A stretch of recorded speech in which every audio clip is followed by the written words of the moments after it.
नमस्कार दोस्तों। आज मैं आपको एनल फिस्टुला मतलब कि भगंदर के बारे में बताऊंगा और इसकी कुछ होम्योपैथिक मेडिसिन्स भी बताऊंगा। एनल फिस्टुला या भगंदर दोनों ही एक चीज़ है, बस कि लोग इंग्लिश में एनल फिस्टुला बोल देते हैं, वह हिंदी में भगंदर बोल देते हैं। एक ही चीज़ें हैं दोनों की दोनों। और आजकल ये भगंदर की प्रॉब्लम जो है बहुत ज़्यादा लोगों में देखने को मिलने लग गई है। बहुत ज़्यादा ये प्रॉब्लम होने लगी है। एक्चुअल में ये क्या होता है कि एनल से अंदर से एक टनल से बन जाती है, मतलब एक बाईपास करके अंदर से ही इन्फेक्शन करके एक लीकेज करके एक बाईपास शेप बन जाती है, जो कि बाहर एनल के पास में स्किन के पास में बाहर निकलती है। ये टनल देखी जाती है। ये क्या होती है कि अंदर इन्फेक्शन के कारण बनती है और ये साइड से बाईपास करके धीरे बाहर निकल जाती है। इसी को ही हम एनुअल फिस्टुला बोलते हैं। ये क्या होता है कि इसमें इसे या बोल सकते हैं कि आपकी जो अंदर से गुदा द्वार से अंदर से जो टनल बनी है उसको उसके बीच का कम्युनिकेशन भी बोल देते हैं, जो एनस के मतलब गुदा द्वार के और स्किन के बीच में बना हुआ है। ये जो टनल है ये मतलब एक टनल टाइप ही बन जाती है कि बाईपास करके कोई, जैसे कि आपने टंकी है, टंकी के पाइप से उस पाइप में से कोई बाईपास करके दूसरा पाइप निकाल देते हैं, ऐसे ही एक पाइप नुमा निकल जाती है। और इसमें ये क्या होती है कि पस से भरी होती है, मतलब इसमें पस बनता रहता है, धीरे धीरे इसमें पस बनना शुरू हो जाता है और ये धीरे धीरे जो गुदा द्वार के पास की स्किन है उसको इन्फेक्टेड कर लेता है। कई कई तो ये टनल 2 से 4 मतलब मल्टीपल टनल बन जाती है। ये क्या होता है, जैसे किसी पाइप में लीकेज हो गया है साइड से और वहां से पानी निकल रहा है, ऐसे ही गुदा द्वार के पास में पस टाइप के दाने, फुंसी टाइप दिखती है आपको। गुदा द्वार के पास में क्या होता है, ये फुंसी के रूप में दिखाई देने लगते हैं। और जैसे मैंने पिक लगाई है, देखो आपने देखा होगा कि गुदा द्वार में अंदर से ही एक टनल टाइप बनी हुई है और वहां से बन करके वो बाहर आपके एनस के मतलब कि जहाँ से मल निकलता है वहाँ पर बाहर ही फुंसी के टाइप में दिख रही है, वो आपको बाहर ऐसे निकल जाती है। तो ये आपको देखो, आपने देखा होगा भी इसमें आपको फुंसी में देखो बाहर पस सा दिख रहा होगा, जैसे कि हाँ आपने बाल तोड़ देखा होगा, बाल तोड़ से निकलता है, ऐसे ही ये पस टाइप निकलता है। या फिर किसी तरह का इन्फेक्शन हो, कोई इन्फेक्शन हो उसमें फुंसी दिखाई देती है, तो ऐसे ही जब पीली फुंसी पस से भरी होती है ऐसे ऐसे फुंसी दिखाई देती है। ये क्या होती है कि फुंसी कभी कभी तो अपने आप ठीक हो जाती है और फिर कभी क्या होता है कि ये आपने मेडिसिन खाई होगी या इग्नोर करी, इग्नोर करने पर ये क्या हो, आधी ठीक हुई, आधी ठीक होने के बाद में ये क्या होता है, इन्फेक्शन बढ़ता जाता है धीरे धीरे और ये पस बनता रहता है, बनकर एक मतलब कि ये जैसे फुंसी थी बाहर, फुंसी से बाहर से आधी ठीक हुई, इसमें पस बना फिर निकल गया, फिर पस बना फिर निकल गया, क्योंकि अंदर अंदर अंदर अंदर ये पस बढ़ता जाता है, अंदर ही अंदर ये टनल बनाता रहता है। और कई लोगों को भ्रम हो जाता है कि ये पाइल्स है। कई लोगों को लगता है कि हाँ भाई मेरे को पाइल्स हुए, लेकिन नहीं, पाइल्स नहीं, पाइल्स अलग चीज़ होती है। लेकिन ये फिस्टुला है। फिस्टुला में क्या होता है कि अंदर टनल बनी होती है, फुंसी सी दिखाई देती है। जबकि आपने देखा होगा पाइल्स में मस्से टाइप होते हैं, एक वो हिस्सा जो अंदर भी और बाहर भी उभरा हुआ से दिखाई देता है कि उसमें मस्से दिखाते हैं, लेकिन इसमें मस्से नहीं, इसमें पस टाइप फुंसी सी बनी होती है, इनमें पस चिपचिपा पस सा बना रहता है, यही होता है। या फिर क्या होता है कि इसके लक्षण और भी हो सकते हैं, बाकी ये तो यही है लक्षण इसके फिस्टुला के मतलब भगंदर के। बाकी जेनेटिक है, मतलब पेरेंटल हिस्ट्री में किसी के मम्मी पापा को हो, दादा दादी को हो, किसी को भी परिवार में, तो उसको भगंदर होने के चांसेज होते हैं। या फिर कुछ लोगों को जिनको बहुत ज़्यादा क्रोनिक कॉन्स्टिपेशन रहता है, मतलब कब्ज की समस्या बहुत ज़्यादा रहती है, सुबह लैट्रिन पास करने में बहुत ज़्यादा जोर लगाना पड़ता है, जिसकी वजह से उनको ये समस्या बहुत ज़्यादा बढ़ जाती है। मतलब कि कह सकते हैं कि फिस्टुला होने के चांसेस बहुत ज़्यादा बढ़ जाते हैं। लेकिन मेन केस में जो एनल में जो के आसपास जो होते हैं दाने होते हैं, वो ही आपका क्या होता है, दाने ही आपकी भगंदर होती है और कुछ नहीं होती है।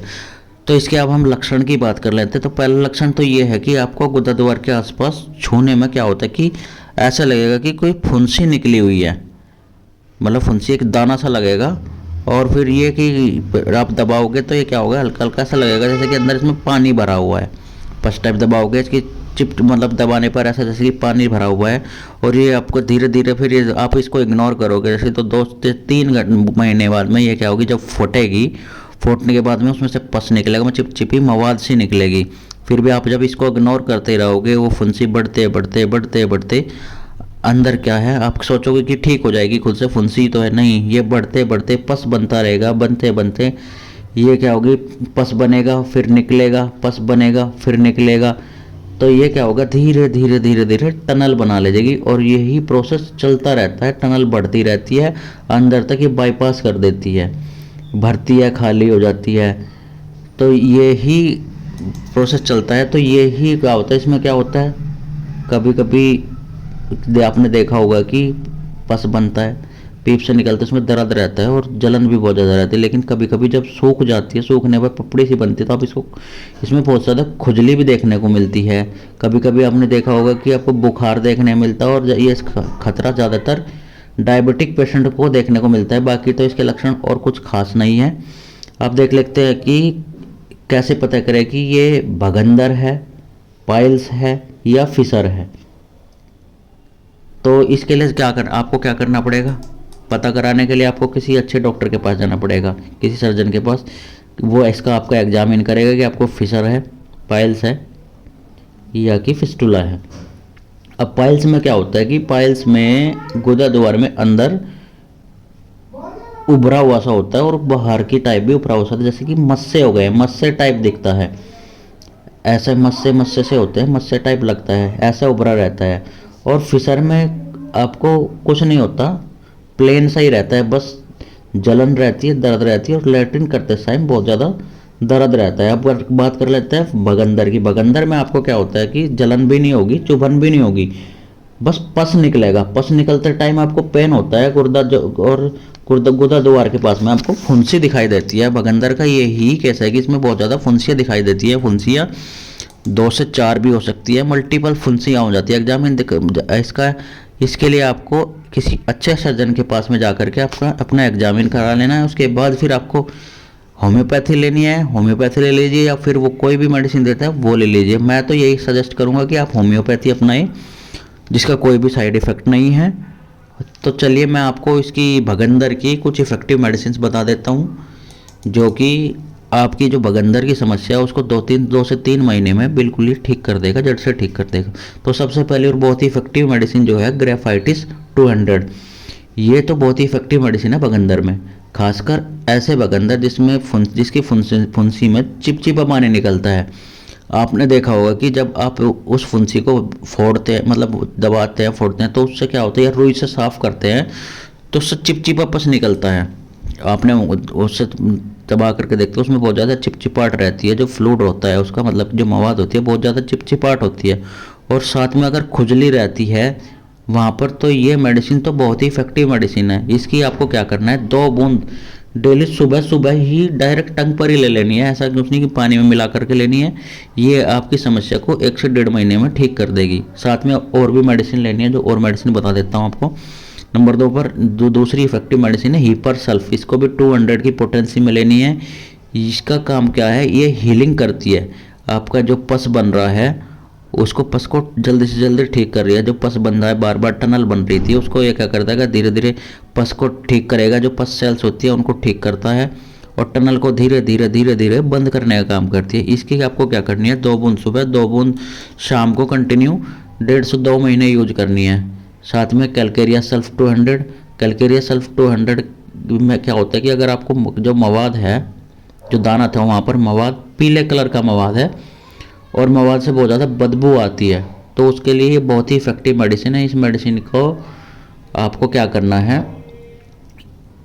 रेगुलरी जो फिस्टुला का, ये मेडिसिन जो है रेगुलरी फिस्टुला के पैटर्न में बहुत ही अच्छा काम करती है। इसके क्या करना है, आपको 2 बूंद सुबह, 2 बूंद शाम को लेनी है।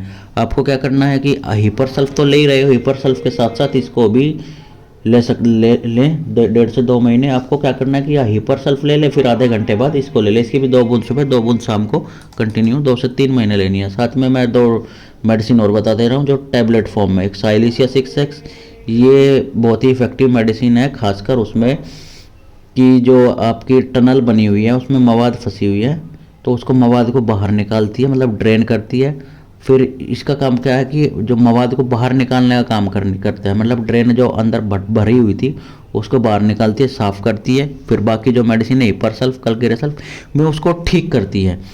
ये इसको क्या करना है आपको, 4 टैबलेट सुबह, 4 टैबलेट दोपहर, 4 टैबलेट शाम को डायरेक्ट मुंह में रखकर चूसना। अगर हाँ आपको आप चाहते हो कि इसका ये और ज़्यादा अच्छे से काम करे तो आप इसको हल्के हल्के गुनगुने पानी में डाल करके ले सकते हैं, तो इसका जो इफेक्ट है उससे 10 गुना बढ़ जाएगा। चाहे तो आप मुंह में रखकर पानी में घोलकर ऐसे ले सकते हैं। अब अगली मेडिसिन है कैलकेरिया फ्लोर 6x। ये भी टैबलेट फॉर्म में ही आती है। ये क्या करती है, जो आपकी टनल में बनी हुई थी उसमें पस बनी हुई थी, ये उसके हीलिंग प्रोसेस को बहुत ज़्यादा तक बढ़ा देती है। ये नली को जल्दी से जल्दी ठीक करने का काम करती है, जो नली में पस सेल्स थे उनको ठीक करने का, सुखाने का काम करती है, और उसको धीरे धीरे धीरे धीरे करके ठीक कर देती है। तो इसकी 4 टैबलेट सुबह, 4 टैबलेट दोपहर, 4 टैबलेट शाम को कंटिन्यू लेनी है। और लास्ट में ये बहुत ही इफेक्टिव मेडिसिन थोजाएम। ये जो आपको किसी भी तरह का क्रोनिक इन्फेक्शन है, चाहे किसी भी तरह का इन्फेक्शन है, कहीं भी बॉडी में इन्फेक्शन है, ये इन्फेक्शन को ठीक करने का काम करती है। ये इन्फेक्शन को बहुत ही जल्दी ठीक कर देती है, बहुत ही इफेक्टिव दवाई है। इसकी क्या करनी है, आपको 2 बूंद वीक में एक बार लेनी है, मतलब कि किसी भी दिन, चाहे संडे का संडे, इस संडे ले तो अगले संडे ले, ऐसे ही बस 2 बूंद लेनी है आपको हफ्ते में एक बार। अगर आपको फिस्टुला की प्रॉब्लम है तो आपके लिए ये सारी दवाइयाँ बहुत ही इफेक्टिव हैं। आपको क्या करना है, इन सभी दवाइयों को 2 से 3 महीने कंटिन्यू यूज करना है। देखेंगे कि आपकी समस्या को ये जड़ से ठीक कर देगी। अगर आपको किसी की भी तरह की समस्या या कुछ पूछना है, आपको मुझे मैसेज करके भी पूछ सकते हैं आप मुझे। बाकी अगर आपको मेरी इन्फॉर्मेशन अच्छी लग रही है तो मेरे चैनल को लाइक कर दे, शेयर कर दे, सब्सक्राइब कर दे, और बेल आइकन को ज़रूर ओपन कर ले, क्योंकि बेल आइकन ओपन करोगे तो मेरी नई नई वीडियो आप तक जल्दी पहुंचेंगी और आप भी अपनी बीमारियों से छुटकारा पा पाओगे। तो इसलिए मेरे चैनल को लाइक कर दे, शेयर कर दे, सब्सक्राइब कर दे, और मेरे साथ बने रहे। आगे की इन्फॉर्मेशनल वीडियो के लिए मैं आगे भी ऐसी इन्फॉर्मेशनल वीडियो लेकर आगे आता रहूँगा। और मुझे सजेस्ट भी करते रहें कि मुझे आगे किस बीमारी पर वीडियो लेकर के आनी चाहिए, क्योंकि ऐसे में मुझे भी पता चलता रहेगा कि हाँ भाई किस बीमारी पर वीडियो लेकर के आनी चाहिए, कौन सी बीमारी ज़्यादा फैली हुई है। तो चलिए बने रहे। Thank you.